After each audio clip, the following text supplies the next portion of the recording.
वाह, क्या आईपीओ है।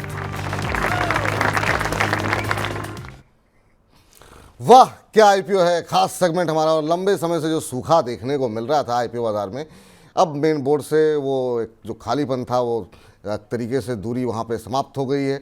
नया आईपीओ खुला है, किस तरीके का रिस्पांस मिल रहा है, एक लिस्टिंग भी हुई है, वहाँ पे क्या रुझान देखने को मिल रहा है, तो वहाँ के आईपीओ सेगमेंट में आज काफ़ी कुछ रहने वाला है। और क्या फिर से अब बाहर लौटे ये आईपीओ बाजार की, और फिर से क्या 2-4 दिन के अंदर, एक हफ्ते के अंदर पैसे 50%, 70% या 100% होते हुए दिखाई देंगे। इन्हीं तमाम मुद्दों में बातचीत करते हैं। हमारे साथ संतोष जी तो बने हुए हैं, और हर रोज़ की तरह हमारे साथ शौर्य, मेरे सहयोगी, हमारे इन हाउस रिसर्च जर्नलिस्ट हमारे साथ जुड़ चुके हैं। शौर्य, लंबे समय बाद ये सूखा खत्म हुआ, दर्शकों की तरफ से बहुत बेचैनी थी कि आईपीओ बाजार में कुछ हो नहीं रहा है। जी बताइए। जी, आज जो आईपीओ खुला है मेन बोर्ड पे, उसका नाम है IRM एनर्जीज। हमने इसके बारे में मंडे को यानी 16 अक्टूबर को मैनेजमेंट से भी डिस्कस किया था। अगर आपको पूरा जानना है तो आप वो हमारे यूट्यूब चैनल पर जाके वाकई आईपीओ में वो वीडियो भी पूरा देख सकते हैं। लेकिन अगर संक्षेप में बताएं तो ये कंपनी गैस डिस्ट्रीब्यूशन की कंपनी है। इसके 4 ज्योग्राफिकल एरियाज में इनके बिजनेस है, दमन एंड दीव, गुजरात, तमिलनाडु और पंजाब में। अब तमिलनाडु में इन्हें नया बिजनेस मिला है जिसके लिए 500 करोड़ से ज्यादा का आईपीओ है। 300 करोड़ ये कैपिटल इन्वेस्टमेंट करने वाले अपने जो तमिलनाडु में इनका प्लांट है। साथ ही साथ इन्हें आगे आने टाइम में अच्छी ग्रोथ की उम्मीद है। जो इनका दीव का प्लांट है वो थोड़ा नया है, वो 2027 तक 4 गुना बढ़ जाएगा। और जब पंजाब में और गुजरात में जो ज्योग्राफिकल एरिया है वो भी 2 गुना के आसपास बढ़ते हुए नजर आएगा। पीएनजी सीएनजी दोनों में काम करती है। लेकिन अगर इसके फाइनेंशियल्स को देखें तो एक इंटरेस्टिंग पॉइंट नजर आता है। ये ऐसा क्षेत्र है डिस्ट्रीब्यूशन का कि जहां जितना साइज बढ़ता है उतने आपके कॉस्ट कम होती हुई नजर आती है, क्योंकि स्टार्टिंग में पैसा लगता है, फिर धीरे धीरे फायदा होता हुआ आता है। लेकिन इस कंपनी में हमें दिखा है कि कॉस्ट बहुत बढ़ती हुई नजर आई है। जो वेरिएबल कॉस्ट है यानी जो कमोडिटीज के प्राइसेस थे, हमने देखा था कि FY20 से लेकर FY23 तक इनका रेवेन्यू लगभग 10 गुना बढ़ा है। अब FY23 में 1000 करोड़ से ज्यादा का रेवेन्यू कमाया है। लेकिन प्रॉफिटेबिलिटी में, क्योंकि 2-3 साल में हमने देखा है कि कॉस्ट में काफी फ्लक्चुएशन देखने को मिला है, प्रॉफिटेबिलिटी में भी कंसर्न इनके लिए बना हुआ है। लेकिन आगे के प्रोस्पेक्ट अच्छे हैं, कंपनी ने कह रहे हैं कि वो अच्छे से मैनेज कर रहे हैं कॉस्ट को। इस वजह से अधिकतर ब्रोकर्स भी कंपनी को लेकर पॉजिटिव ही नजर आ रहे हैं और अधिकतर ब्रोकर्स की अप्लाई की राय है। और अगर हम आपको इसकी बेसिक डिटेल्स बताएं तो ये 18 से 20 अक्टूबर तक खुलेगा। ये प्राइस बैंड है इसका 480 से लेके 505 रुपीज प्रति शेयर का। 545.4 करोड़ रुपए कंपनी जुटा रही है, जो पूरा ही फ्रेश इशू है। और आज पहले ही दिन 12 बजे तक 50% ऑलरेडी भर चुका था। लेकिन जीएमपी इसका कुछ खास नहीं चल रहा है। 480 से 505 के प्राइस पे से 67 रुपीज का जीएमपी भी से मिल रहा है। 67 रुपये का जीएमपी चल रहा है। और आपको बता दें कि चूँकि पहला दिन है और ये बहुत शुरुआती आंकड़े हैं, इसमें हो सकता है आगे इजाफा देखने को मिले, क्योंकि सब्सक्रिप्शन के आंकड़े कुछ ऐसे दिखा रहे हैं। क्योंकि रिटेल हिस्सा पूरी तरीके से सब्सक्राइब हो चुका है, तो 100% से ज़्यादा सब्सक्राइब होता हुआ। और इसके अलावा टोटल जो सब्सक्रिप्शन के आंकड़े हैं वो हैं इस समय करीब 82% के आसपास का सब्सक्रिप्शन हो चुका है। अभी 50% बता रहे थे के आसपास शौर्य, तो काफ़ी तेज़ी के साथ सब्सक्रिप्शन भी बढ़ रहा है। तो हो सकता है ग्रे मार्केट प्रीमियम भी बढ़ता हुआ दिखाई दे, अगर रिस्पॉन्स इस तरह बढ़ता हुआ दिखाई दिया। क्या कह रहे हैं ब्रोकर्स? आनंद राठी कह रहे हैं अप्लाई कीजिए, हैंसेक्स सिक्योरिटीज़ कह रही है अप्लाई कीजिए, निर्मल बैंक कह रहा है अप्लाई कीजिए, रिलायंस सिक्योरिटीज़ भी कह रहा है कि अप्लाई कीजिए। तो ये तो ब्रोकरेज हाउसेस की राय रही। यहाँ पर जो आंकड़े हैं वो हमने आपको बता दिए। अब संतोष जी से पूछते हैं कि वाकई में क्या पैसे लगाने चाहिए कि नहीं लगाने चाहिए, शेयर कहीं महंगा तो नहीं है आईपीओ। सर, वैल्यूएशन को लेकर के क्या कुछ आपका कहना है? अगर आपने IRM एनर्जी के आईपीओ को DRH पे अगर आपने देखा हो, आप कैसे देख रहे हैं इस आईपीओ को और आपकी सलाह क्या रहेगी? देखिए, मुझे लगता है कि जो एग्जिस्टिंग प्लेयर हैं इसमें, इंद्रप्रस्थ गैस और महानगर गैस लिमिटेड, इनकी इनकी जो प्राइसिंग है करंट मार्केट पे, वो जो है वो कम है।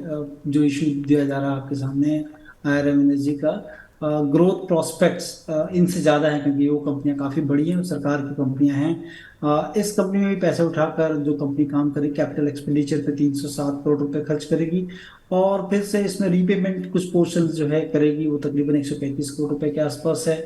तो और कंपनी का जो करंट जो मार्केट पे जो मतलब कह लें कि जिस प्राइस पे कंपनी इशू करेगी वो 32 times price to earning ratio पे होगा, जो कि 20 के नीचे हैं जितने भी प्लेयर हैं। केवल अडानी टोटल गैस को छोड़ दिया जाए जो कि 100 के ऊपर इनका, क्योंकि ग्रोथ प्रोस्पेक्ट्स उसमें काफ़ी ज़्यादा होते हैं। तो मुझे लग रहा है कि प्राइसिंग को लेके थोड़ी सी चिंता है। और जो भी 10-15% जीएमपी दिख रहा है, तो मुझे लगता है केवल और केवल आपको आईपीओ लिस्टिंग गेन के लिए करना चाहिए, और लिस्टिंग अगर गेन होता है तो यू शुड एग्जिट। तो IRM एनर्जी पे संतोष जी की राय ये है कि अगर आपको अप्लाई करना है तो सिर्फ लिस्टिंग गेन के लिए अप्लाई कीजिए। लिस्टिंग गेन मिलता है, निकल जाइए और बहुत लंबी अवधि का नज़रिया यहाँ पर मत रखिए। और हो सकता है काफ़ी लंबे समय बाद IPO खुल रहे हैं तो हो सकता है कि सेंटिमेंट्स लोगों के काफ़ी सकारात्मक हो, तो उसके चलते अगर सब्सक्रिप्शन के आंकड़े बेहतर होते हैं और ग्रे मार्केट प्रीमियम बढ़ता है तो निश्चित रूप से लिस्टिंग गेन मिल सकता है, तो उसको लेकर के आप निकल जाइए। बाकी आज लिस्टिंग भी हुई है, बाकी क्या कुछ आंकड़े हैं सॉरी के पास चलते हैं फिर से। सॉरी क्या कुछ आंकड़े? चलिए अब SME के क्षेत्र पर नजर डालते हैं। इस पे एक कंपनी कमिटेड कार्गो, ये लिस्टिंग हुई और का मतलब इतने से कोई खास लिस्टिंग नहीं है। 77 रुपीज़ इसका इशू प्राइस था, NSE पर 82 रुपीज़ पर शेयर पर लिस्ट हुई, यानी सिर्फ 6.5% के प्रीमियम पर लिस्टिंग हुई है। कंपनी ने लगभग 25 करोड़ रुपए जुटाए हैं IPO से, और लेकिन सब्सक्रिप्शन के टाइम काफ़ी अच्छा रिस्पॉन्स देखने को मिला था। 87.78 टाइम सब्सक्राइब होते हुए कंपनी ये नजर आई थी। ये मुझे लग रहा है कि SME पे जो सेबी की सख्ती चल रही है, जिस पर हम लोगों ने बीच में कार्यक्रम भी किया था, तो उसका असर देखने को मिल रहा है। वरना तो हम लोग तो यही देखे थे 100 गुना 200 गुना जो है प्रीमियम देखने को मिल रहा था SME क्षेत्र के अंदर, लेकिन यहाँ पे थोड़ी सी सुस्ती देखने को मिल रही है। और कुछ आंकड़े हैं शौर्य आपके पास? जी, दो कंपनियां हैं जो अभी खुली हुई हैं। पहली है राजगर कैस्टर डेरिवेटिव्स। ये company castor oil based products बनाती है। ये 17 से 20 अक्टूबर तक खुला है। इसका प्राइस बैंड है 47 से लेकर 50 रुपीज़ पर शेयर का। IPO से 47.8 करोड़ रुपये जुटाने को देख रहे हैं, जिसमें फ्रेश इशू है 44.5 करोड़ का, कि आज 18 अक्टूबर 12:15 बजे तक ही लगभग 8 गुना भर गई थी। इस GMP चल रहा है इसका 10 रुपये पर शेयर का, तो 50 रुपये का प्राइस है, 10 रुपये GMP, तो लगा लिए 20% के प्रीमियम पर नजर आ रहे हैं। इसमें बड़ा नॉर्मल सा प्रीमियम नजर आ रहा है। हमने कल इसके बारे में बताया था कि इसमें भी बहुत एकदम से एसेट्स वगैरह तो नहीं बढ़े हैं, लेकिन रेवेन्यू में बहुत तेजी से एक ही साल में 10 गुना बढ़ते हुए नजर आ रहे हैं प्रॉफिट। तो वो एक इंटरेस्टिंग ट्रेंड है कि ऐसे पीछे क्या चल रहा है इसके। जी चलिए, तो काफ़ी इंटरेस्टिंग वो हैं आंकड़े, और पूछते हैं संतोष जी से। संतोष सर, आपकी राय क्या होगी सर SME क्षेत्र को लेकर के, और क्या यहाँ पर कोई अपॉर्चुनिटी आपको बेहतर दिखाई दे रही है? ठीक है, राजगर जो कैस्टर डेरिवेटिव की बात कर रहे थे आप लोग, और उसमें मुझे वही सबसे बड़ा चीज है कि गोइंग टू द IPO आप सब चीज जो है फैब्रिकेशन जैसा लगता है क्या नहीं मालूम नहीं, लेकिन नंबर्स जो है वो अगर देखें, रेवेन्यू फ्रॉम ऑपरेशंस 428 करोड़ 2023 में हुए हैं, जो कि लास्ट ईयर उसके ठीक पहले वाले साल पे अगर देखें तो तकरीबन 40 करोड़ था। मतलब ये कहाँ से इतना बड़ा 10 टाइम्स रेवेन्यू का बढ़ जाना, जो कि आपके ट्रस्ट पर एक बड़ा क्वेश्चन लगाता है। और कंपनी के IPO सस्ता भी नहीं है, 62 times price to earning ratio है। शायद ग्रोथ के लिए मांग रहे हैं कि हमने इतना ग्रोथ किया, आने वाले टाइम पे और ग्रोथ करेंगे, क्योंकि कैपिटल रिक्वायरमेंट्स है, वर्किंग कैपिटल रिक्वायरमेंट्स में इनके जो भी मैक्सिमम पोर्शन जाएगा वो तकरीबन 30 करोड़ रुपए जो IPO से उठाएंगे, 10 करोड़ रुपए जनरल पर्पज कॉर्पोरेट में जा रहा है। तो इनको कैपिटल रिक्वायरमेंट्स है, क्योंकि जब भी बिजनेस बढ़ते हैं तो आपको वर्किंग कैपिटल रिक्वायरमेंट होती है, उसके लिए कंपनी उठा रही है। मुझे बहुत ज़्यादा अट्रैक्टिव नहीं लग रहा है IPO। तो यहाँ पर भी अवॉइड की सलाह है। कमिटेड कार्गो केयर महंगा लग रहा है। एक और SME का IPO खुला हुआ है, उसके बारे में भी जरा आंकड़े देख लेते हैं, क्या कुछ कह रहे हैं फिर संतोष जी। वो उस कंपनी का नाम है वुमेन कार्ट। ये उसका आखिरी दिन है, 18 अक्टूबर तक ये खुला रहेगा। ये इसका प्राइस है 86 रुपीज़ पर शेयर का। IPO 10 करोड़ रुपए का है, और 18 अक्टूबर 12:15 बजे तक ये 25 गुना के आसपास बढ़ चुका है। GMP चल रहा है इसका 10 रुपये। और हम इसका कल भी बताया था, ये कंपनी कहने को SME है, लेकिन जो इसका कारोबारों से लगता है एक स्टार्टअप की तरह नजर आ रही है। ये ब्रांड रिटेल कंपनी है, प्रोडक्ट में और अपने आपको वेबसाइट बनाने पे, प्रमोशन करने पे, मल्टी चैनल पे इस कंपनी का फोकस है, और उसी काम के लिए अपने ऑब्जेक्टिव भी बताया है IPO का। चलिए ठीक है। सर वुमेन कार्ट, ये अगर आप ट्रैक करते हो, सब्सक्रिप्शन तो काफ़ी शानदार देखने को मिल रहा है, करीब 25-26 गुना सब्सक्राइब हो चुका था 12-12 बजे तक ही। कुछ संभावनाएं दिखाई दे रही हैं आपको? विपुल जी, कुछ दिनों पहले मतलब लास्ट ईयर मुझे लगता है कि नायका के IPO आए थे, और नायका के IPO को लेकर काफी ज्यादा जो है लोगों में उत्साह था, क्योंकि एक तो जो है वो वुमेन एंटरप्रेन्योरशिप थी और काफी अच्छा काम भी किया था, और बहुत कम ऐसी कंपनियां थी जहाँ की प्रॉफिटेबल थी।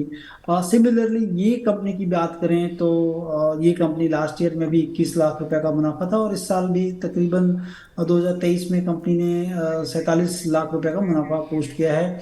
और ऐसी कंपनियां जो स्टार्टअप कल्चर की तरह होती हैं, उसमें थोड़ा वैल्यूएशन डेफिनेटली हायर साइड में होता है, but not that too much like Nykaa जो कि मेन बोर्ड पर आई थी, बड़ा IPO लेके आई थी, और ये एक छोटा SME IPO है। अब मुझे लगता है कि गोइंग बाय दी जो है इनके राइवल्स जितने भी हैं, उसमें उस लिहाज से लगता है कि सस्ता है, पोटेंशियल हो सकता है, तो इसमें मुझे लगता है कि करना चाहिए। ठीक, तो यहाँ पर आप SME क्षेत्र में अगर आप निवेश करने के इच्छुक हैं तो वुमेन कार्ट का आज आखिरी दिन है, समय बहुत कम बचा हुआ है, तो आप यहाँ पर सब्सक्राइब कर सकते हैं, ऐसा मानना है संतोष जी का। तो ये जो एक्शन देखने को एक बार फिर से शुरू हुआ है, उम्मीद करते हैं कि आगे भी चलता रहेगा और आने वाले दिनों में जो लिस्टिंग होगी, जो सब्सक्रिप्शन के आंकड़े होंगे और जो नए IPOs खुलेंगे, उसके बारे में सबसे पहले सबसे डिटेल में चर्चा होगी यहीं इसी खास सेगमेंट में वाह क्या IPO है में। शौर्य, शुक्रिया। वाह क्या आईपीओ है।